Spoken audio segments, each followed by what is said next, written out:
já, ela participou ativamente.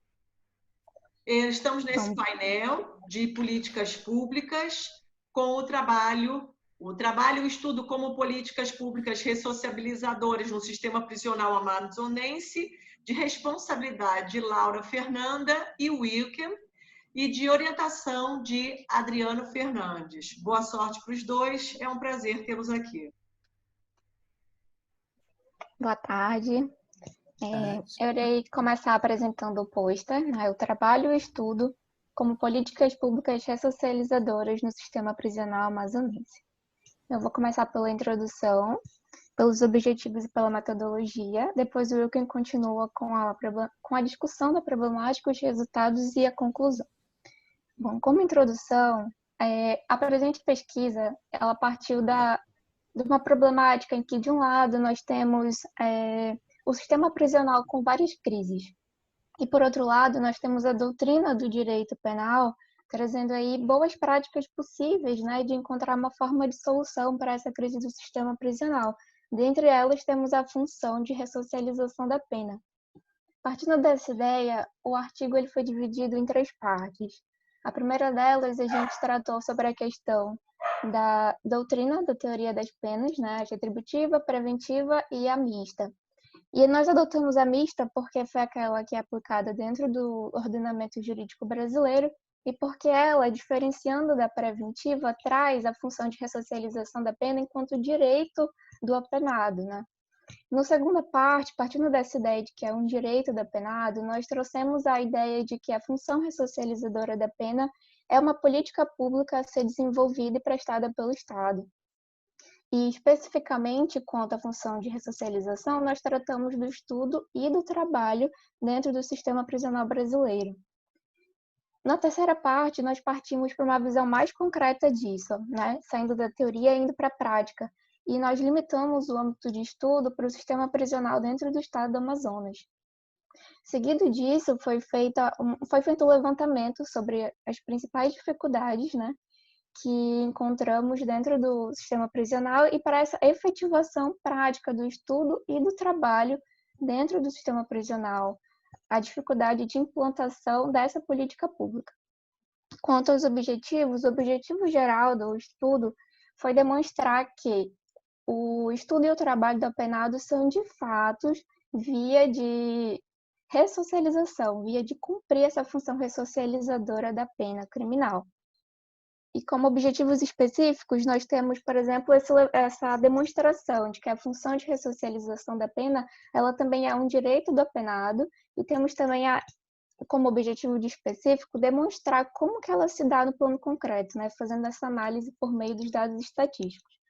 Na metodologia, nós utilizamos o método hipotético dedutivo, partindo dessa hipótese de que estudo e trabalho podem ser, sim, meios de cumprir essa efetivação da função ressocializadora da pena, e na forma de procedimento, nós utilizamos a revisão bibliográfica, tanto de clássicos como de atuais doutrinadores sobre o sistema penitenciário, direitos fundamentais e políticas públicas, e também partimos da análise de dados estatísticos, né? Especificamente os dados que constam do relatório analítico do levantamento de informações penitenciárias, que é o Infopen, que é produzido pelo Departamento Nacional Penitenciário, e especificamente os dados do período de julho a dezembro de 2019, e em relação ao estado do Amazonas. Aí, partindo dessas informações gerais sobre o pôster, o Wilken ele vai prosseguir tratando especificamente dos dados estatísticos e da discussão que a gente conseguiu trazer concretamente no estudo. Primeiramente, boa tarde a todos. É um prazer aqui e falo em nome do nosso PPGD, né, do nosso programa de pós-graduação em Direito da Faculdade de Direito da UFAM, da Universidade Federal do Amazonas. E partindo, né, do ponto exatamente onde a Laura parou, coube a mim tratar aqui especificamente da discussão propriamente dita, dos dados estatísticos e dos resultados obtidos nessa pesquisa, né? Quando se trata de análise do sistema penitenciário, a gente já parte de algumas premissas de que o sistema penitenciário, de frases feitas como, por exemplo, o sistema penitenciário é um sistema falido e que nós temos uma série de problemas. Isso é fato e nós já partimos dessas bases, né, desses frases prontos para essa discussão. Mas em ciência isso não pode ser verdade, não trabalhamos com essas verdades absolutas e, portanto, tentamos trabalhar esses dados estatísticos não em nível nacional como comumente trabalhados em outros trabalhos, mas trazendo para a realidade do estado do Amazonas e com suas peculiaridades. Com base nisso, a gente, no primeiro momento, né, como a Laura bem falou, definiu a função da pena, né, no ordenamento jurídico brasileiro, e isso não é peculiaridade do estado do Amazonas, o ordenamento jurídico é único. E, no segundo momento, estabelecemos as assistências previstas na Lei de Execução Penal como políticas públicas, como elas são previstas na LEPO, na Lei de Execução Penal, que é uma popularmente, né, divulgada e elogiada como uma das mais bem-sucedidas, uma das mais garantistas, de que traz mais direitos ao preso no mundo, mas que, na prática, a gente vê uma série de deficiências. E trazendo especificamente essas assistências para o trabalho e para o estudo, que são aquelas que, dentro da função ressocializadora, como bem a Laura trouxe, são as que mais vão tentar atingir essa finalidade da pena, né? E aí, quando trabalhamos, portanto, então, com trabalho e estudo, a gente resolveu pegar os dados específicos do estado do Amazonas relacionados ao tema, trazidos aí do Infopem, do levantamento do Ministério da Justiça, sobre a situação penitenciária, e aqui os dados eu já destaco, eles vão até dezembro de 2019. Bom, nesse período, o universo de presos no estado do Amazonas era de 10.890 internos, e desses sendo 10.368 homens e apenas 522 mulheres. Esse destaque sociológico que nós fizemos, esse estudo social, foi para tentar chegar a alguma conclusão em relação à efetividade desse trabalho do estudo de acordo com gênero, raça, grupo social pertencente, nível de escolaridade, etc. Mas, na verdade, o que a gente vislumbra é que, do total de presos, apenas 8,82% trabalham e 7,82% estudo. Então, a gente tem um percentual bem reduzido em qualquer das classes. Então, o primeiro destaque que a gente faz é que não faz muita diferença o gênero em si e a classe social, o nível de escolaridade com que o interno já ingressa no sistema. O fato é que lá dentro, muitas vezes, ele também não tem oportunidade. E isso é facilmente percebido com os dados que a gente coletou aqui. Como se não bastasse isso, dessa falta de acesso ao trabalho e ao estudo, os presos, na maioria das vezes, eles já são, ou não têm o nível fundamental completo, ou não têm nem mesmo o alcance saiu do analfabetismo, né? Então, como se não bastasse ele não ter esse acesso lá dentro, ele também não já tinha muitas vezes esse acesso antes, o que dificulta, né, até a gente falar em ressocialização, quando muitas vezes esse interno nem socializado foi. Com isso, a gente alcança, na verdade, um dado que já esperávamos, que era um dado de que a quantidade de presos que trabalham no estudo, de fato, seria reduzido, e foi esse o dado que alcançamos. Mas, mais do que isso, a gente percebe, mesmo com as peculiaridades locais, com as dificuldades e com o número de encarceramento, até que reduzido no estado do Amazonas, quando comparado a outros estados, que os problemas, eles são, muitas vezes, os mesmos de outras partes do país como um todo. A gente tem superencarceramento, porque mesmo a quantidade sendo pequena, a estrutura talvez não comporte a quantidade de presos necessários. A gente não tem oficinas de trabalho, a gente tem uma série de problemas que são enfrentados em qualquer outro lugar do país.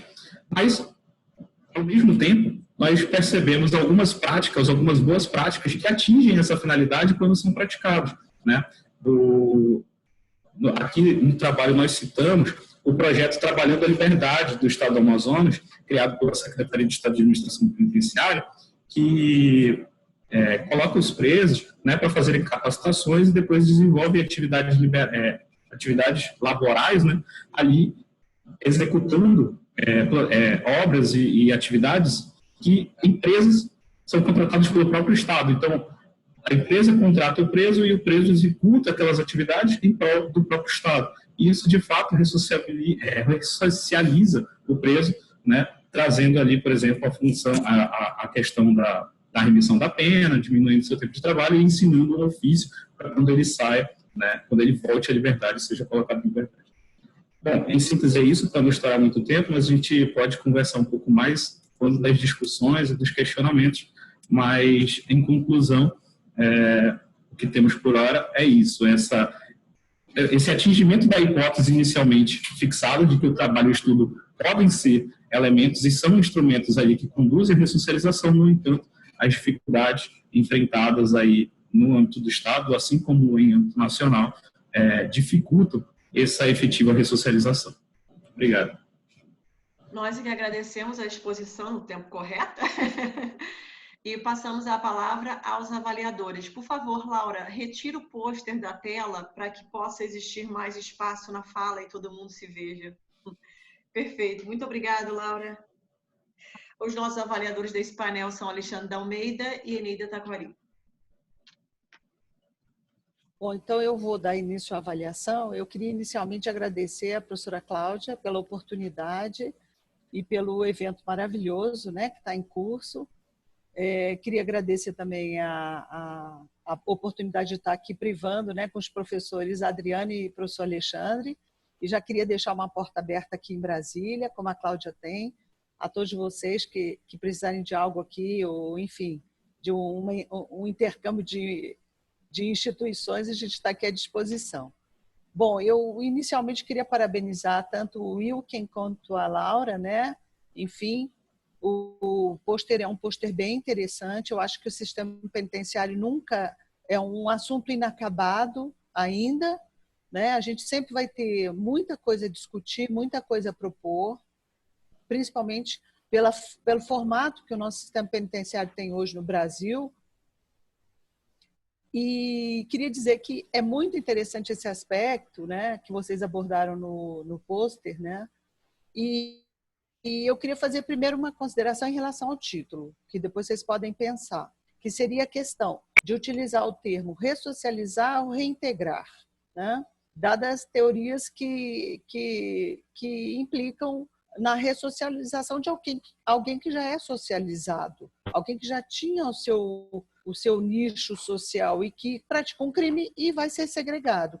Então, ele já tem uma formação social, ele já tem um grupo social do qual ele fazia parte e que depois, com a prática do crime, ele é segregado, mas ele vai voltar para aquele mesmo grupo, ele não vai mudar de grupo social. Então, seria realmente a ressocialização naquele grupo do qual ele já fazia parte, ou seria uma readaptação, uma reintegração, né? Uma aceitação dos pares, ou da comunidade, que ele cumpriu a pena dele e que ele está voltando. Então, esse é um primeiro ponto que eu gostaria de ressaltar para vocês depois pensarem, né? Em relação aos aspectos metodológicos e a formatação, eu entendo que vocês cumpriram todos, certo? Vocês fizeram uma boa introdução com justificativa do trabalho, os objetivos gerais estão presentes, a metodologia e os métodos indicados, discussão e resultados e as referências. Em relação a todos esses itens, eu tenho alguns pontos a levantar. O primeiro deles é o seguinte: eu acho a pesquisa de vocês super interessante, vocês estão se baseando na pesquisa que o Ministério da Justiça vem fazendo ano a ano, que é muito interessante, porque lá nós temos várias rubricas ou vários, vamos dizer assim, vários ícones que podem ser pesquisados. Vocês estão pegando a questão do trabalho, né? Claro que vocês colocaram também no desenvolvimento a questão do gênero, né? E também a questão da escolaridade, que é o mote do trabalho de vocês. Nesse aspecto, o que eu queria sugerir, claro, dentro do recorte metodológico que vocês fizeram, é de que vocês pudessem explorar um pouco essa questão dentro do trabalho, que a lei de execuções permite a remissão pelo trabalho, pelo estudo e pela leitura, por recomendação do CNJ. Todavia, quem pode usufruir dessa política que já está estabelecida, de forma a propiciar uma reintegração à sociedade tão promissora quanto a própria lei, vamos dizer, proclama. Então, esse é um aspecto que eu acho que merecia ser discutido no trabalho. Como é que eu vou falar em estudo se eles não têm escolaridade? Como é que eu vou falar em leitura se ele é analfabeto? Como é que eu vou falar em trabalho se não tem agência de emprego para contratar egresso ou aquele que está mudando de regime de cumprimento de pena? Então, esse é um ponto que eu acho muito importante, porque vocês vão esbarrar exatamente no que? Hoje, no Brasil, em que pese a LEP ser maravilhosa, nós temos um entrave. Como é que o preso vai se reintegrar à sociedade se ele não sabe ler, se ele não sabe escrever? Como é que ele vai frequentar um curso? Então, isso é uma política para poucos ainda dentro do sistema. É como se dentro do sistema ele estivesse sendo segregado, ok? Porque você vai ter uma ala que sabe escrever, uma ala que não sabe escrever. E esse percentual de quantos sabem escrever e ler, enquanto que a maioria não sabe ler nem escrever, ou sabe pouco, né? Ou cursou poucas etapas do ensino fundamental. Então, esse eu acho que é um ponto bacana, porque vocês vão utilizar e vão fazer um trabalho muito legal, que pode ser até um trampolim para o doutorado, que é o quê? A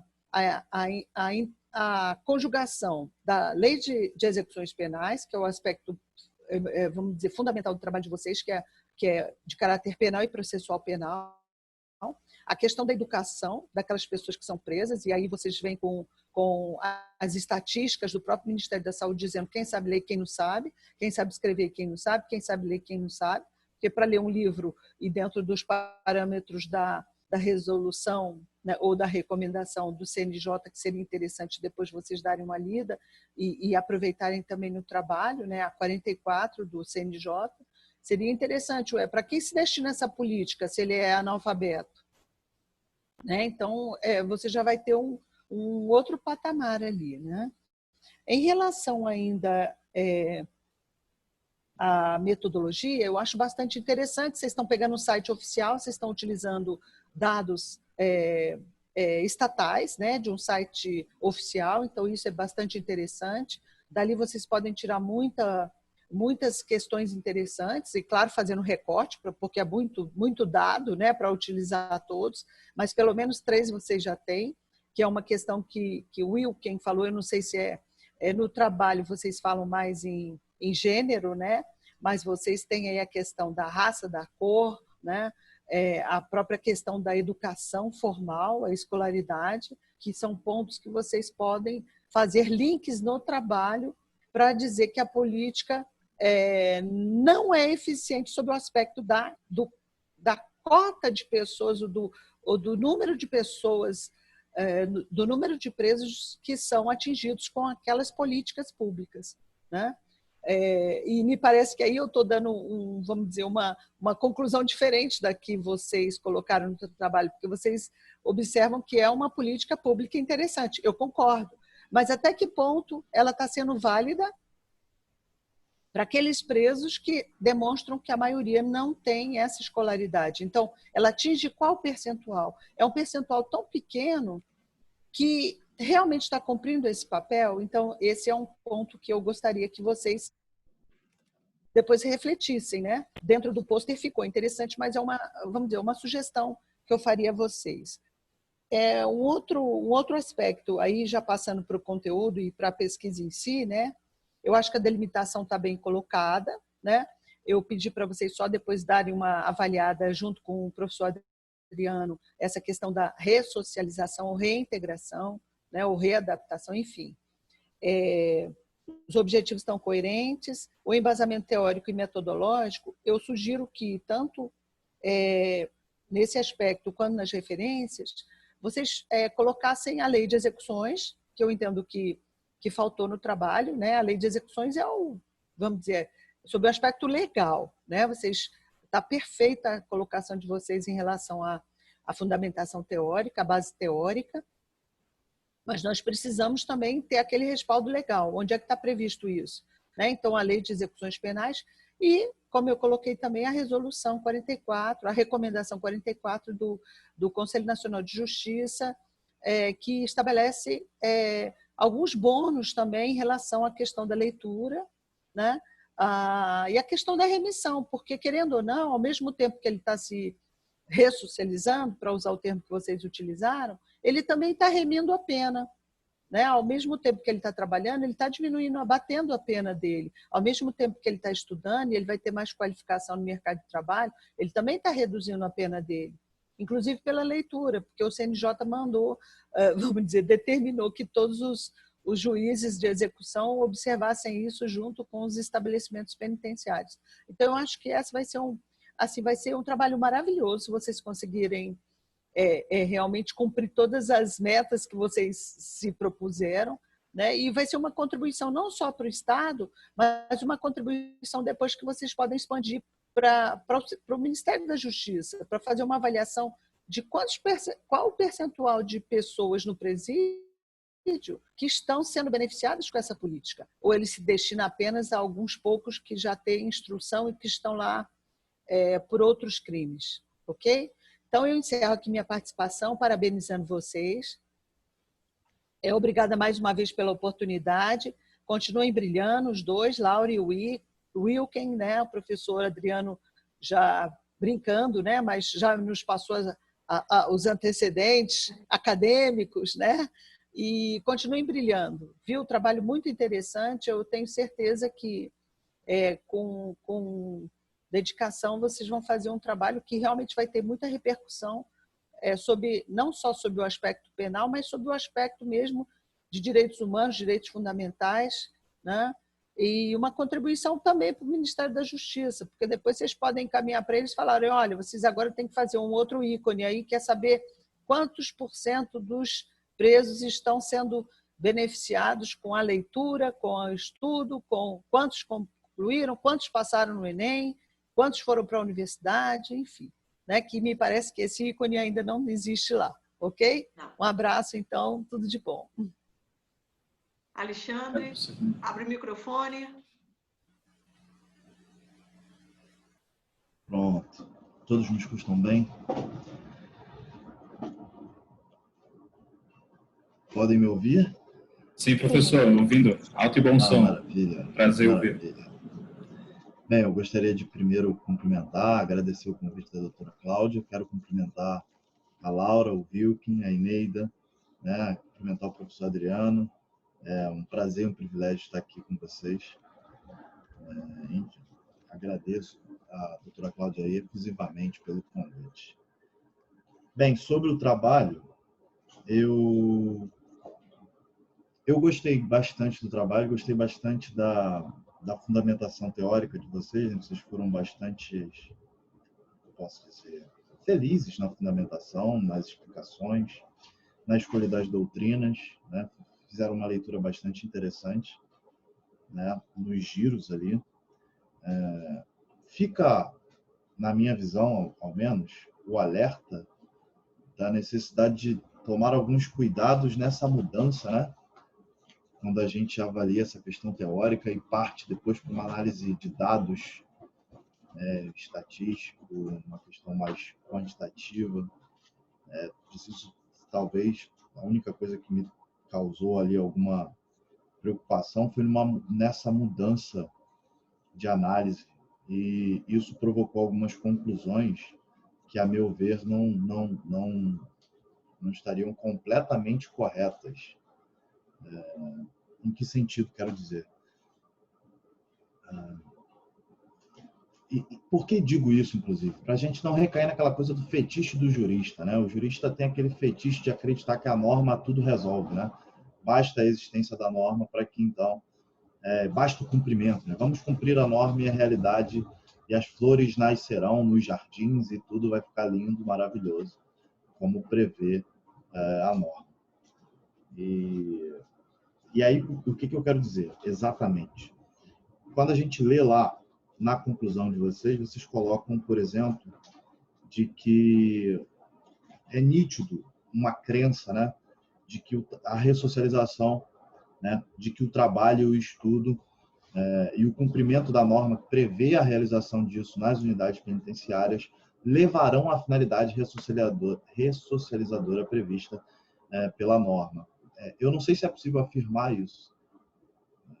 Me parece que eu não sei se é possível afirmar, né, do ponto de vista prático, se isso ocorre. Agora, que é possível verificar isso claramente, que há um abismo, como em vários outros espaços no Brasil, um abismo enorme entre norma e realidade. Esse abismo é super explorado e esclarecido pelos senhores. E é sobre esse abismo possível concluir claramente que há uma insuficiência de cumprimento da norma, há uma insuficiência de oferta de trabalho, há uma insuficiência de escolaridade, de oferta de estudo, há uma insuficiência, sem dúvida nenhuma. Não só insuficiência, como vocês deixaram claro, no sentido de que o pagamento, né, de 3/4, né, no máximo, 3/4 do salário mínimo, no que tange ao trabalho, é basicamente inexistente, né? Não é nem insuficiente, mas inexistente, nesse caso. Agora, dizer que se eu expor isso para 100% da população carcerária, teremos uma ressocialização 100%, eu não sou tão otimista assim. Claro que é possível, não sei, mas aí teria que se testar, enfim. Mas essa é a minha pequena contribuição, é o que eu gostaria de esclarecer. Foi a única coisa que me deixou realmente mais perturbado, vamos dizer assim, quando há essa virada e a crença absoluta de que, ao se fazer um lado, ao se cumprir a norma, cumpre-se a sua finalidade absoluta. Claro que o que a gente busca é cumprir a norma, mas não quer dizer que ela já estava previamente correta ou previamente ajustada a uma finalidade social, enfim. Era isso, tão somente. Réplica para os dois, 10 minutos. Bom, Ariel, deixa eu começar? Pode ser?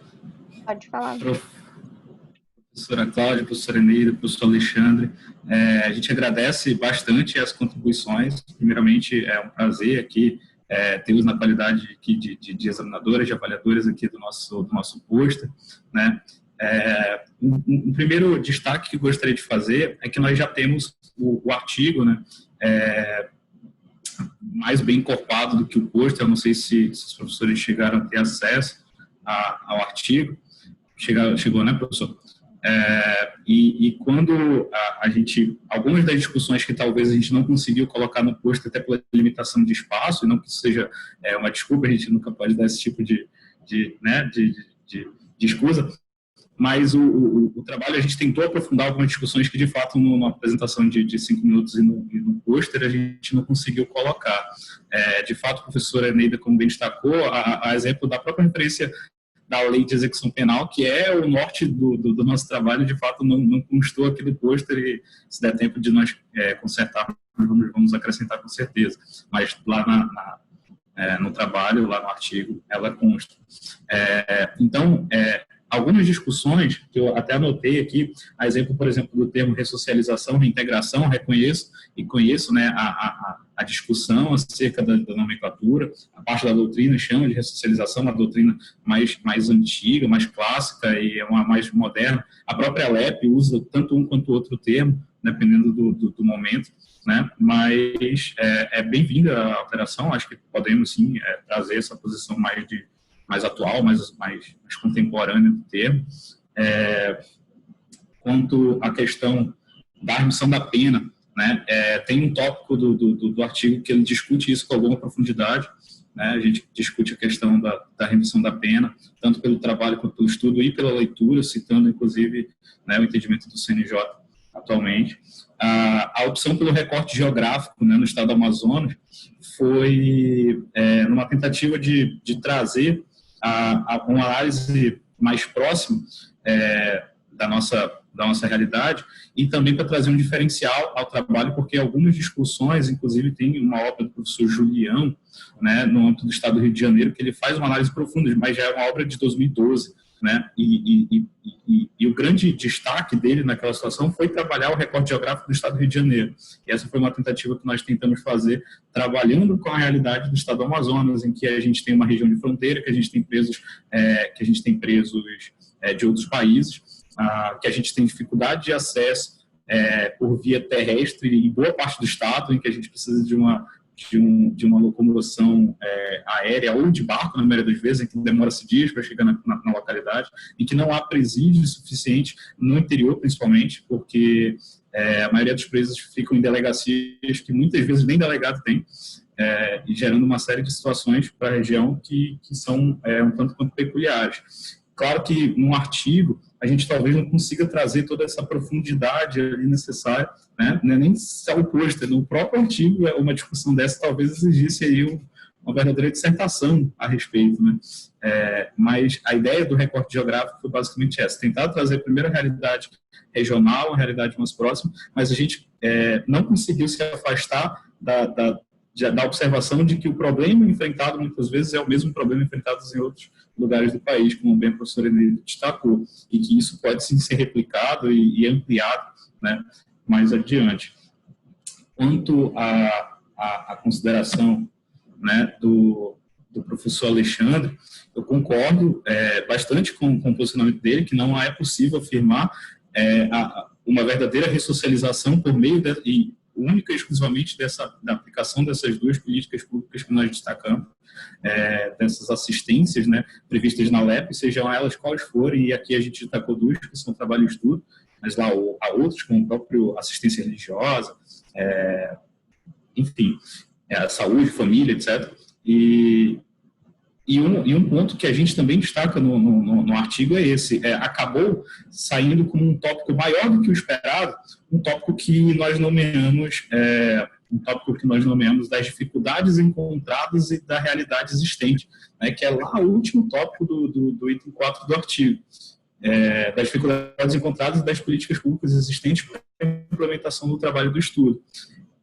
Quando a gente começou a trabalhar essas questões estatísticas, trazer dados e tentou verificar por que elas não ocorrem, a gente, vamos então trabalhar as dificuldades, né? A gente já percebeu que elas não, como o professor Alexandre destacou, há uma grande disparidade entre o que está na lei, as normas programáticas que estão na Constituição e na lei, e aquilo que é a realidade. E aí tentamos entender o porquê, a motivação disso, né?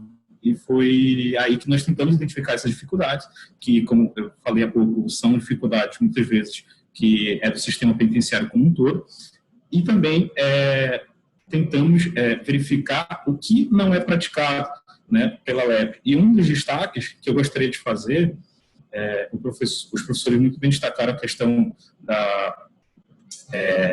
do pós, né, do egresso no sistema penitenciário, se ele vai ter acesso a essa reintegração quando sair, da empresa que o contrate, por exemplo, e nós trabalhamos isso ali numa das obras destacadas, né, do professor Felberg, que é a adoção de políticas afirmativas dos cidadãos egressos, isso consta lá também, mas um ponto que eu julgo relevantíssimo e que existe a previsão legal é a da viabilização do chamado plano de atendimento individual, que é a máxima que a gente estuda quando trabalha com o sistema penitenciário, que é a máxima da individualização da pena, o princípio da individualização da pena, que ele deve ser tanto prévio à combinação da pena quanto posterior na fase da execução, né? E eu julgo isso como de grande relevância, porque quando a gente tem esse plano individualizado, entendendo as necessidades de cada preso, de cada interno do sistema penitenciário, o nível dele de educação, o que ele precisa para sair dali melhor do que entrou,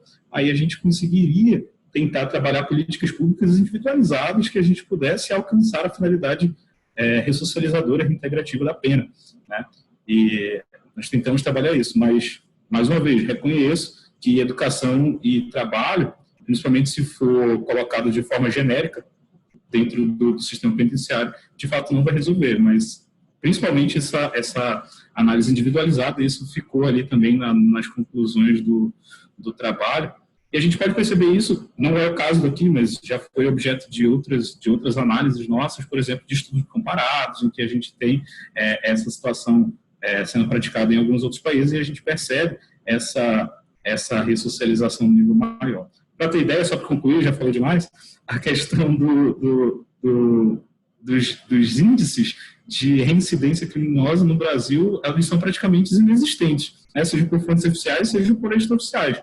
Então, até falar de que o preso que trabalha e estuda vai se ressocializar quando a gente não tem exatamente como medir isso, na prática a gente não tem estatísticas que meçam isso de uma forma satisfatória, a gente fica com essa dificuldade de fazer essa afirmação 100%. Né? A gente percebe numa pesquisa simples aí de índices que vão de 15% de reincidência a 70%, 80% de reincidência. Então, isso não parece ser um dado científico que a gente consiga chegar a alguma conclusão sobre. Bom, acho que por hora é isso. Passo a palavra para a Laura, se quiser fazer uma consideração. Não sei se tem tempo ainda, professora Clara. Desculpem aí a minha fala prolongada. A professora Cláudia está sem áudio. Eu vou só prosseguir, né? Como viu quem já abordou quase tudo, eu vou só fazer umas novas considerações. Primeiro, agradecer as críticas e dizer que elas realmente permitem a gente expandir, né, a nossa perspectiva. Então, por exemplo, quando eu estava analisando o artigo de novo para apresentação, eu vi que a gente, por exemplo, não abordou a questão da remissão. Será que, por exemplo, eles não ganham remuneração, né? Estatisticamente foi comprovado que não se tem dados sobre remuneração do preso. Então, será que eles estão utilizando o trabalho para fins de remissão ou para fins de reintegração ou ressocialização, né? E eu tinha parado para pensar sobre isso, só que agora, depois das críticas, eu já comecei a pensar, né, se o baixo índice de concretude da política pública tem ou não alguma relação com o que a professora Neida disse. Será que o baixo índice de concretude da política pública é porque, de fato, não está sendo implementada ou porque não temos sujeitos de direitos ali concretamente que conseguem fazer uso e se enquadrar na política pública que está sendo oferecida, né? Então, aí é uma perspectiva de análise nova, que eu não tinha parado para pensar, então agradeço muito a professora Neida e o professor Alexandre, porque unindo os dois pontos de vista, a gente consegue chegar a essa nova pesquisa, né, que demandaria ali uma análise concreta de dados, acho que até mesmo além do relatório dos dados estatísticos, para verificar de fato se as pessoas que usufruem das políticas públicas, elas já usufruem porque elas já têm uma base possível para isso, né? Ou se não, se de fato é falta de disponibilidade por parte do ente estatal. Então aí dá para aprofundar e trazer uma discussão nova. E o professor Alexandre também abriu os olhos para a questão de se adotar uma perspectiva crítica até mesmo quanto à legislação, né? Talvez aí a gente tenha partido do princípio de que a legislação ela tem uma meta a ser cumprida, ela tem um objetivo a ser cumprido, e a gente focou na questão de demonstrar a falta de concretude da lei, mas talvez tenhamos aí pecado pela falta de uma perspectiva crítica, especificamente quanto à legislação. Então, daí também para aprofundar e melhorar o artigo e a pesquisa com essa perspectiva crítica. E acho que é isso, acho que foi de grande contribuição o que os professores falaram, acho que a pesquisa tende aí se ela for aprofundada, ter novas contribuições inovadoras e muito, talvez assim, contributivas, né, com a própria doutrina, com a própria pesquisa das pessoas que focam na questão da efetividade da lei de execuções penais. E é isso. Muito obrigada, Lara e Wicken, pela réplica. E eu quero dizer a vocês que o nosso Conselho Científico, ao analisar o trabalho que vocês propuseram, destacou que o trabalho de vocês serve como base para a criação de um projeto, de um edital anual que existe à disposição de qualquer acadêmico, chamado Pensando Direito.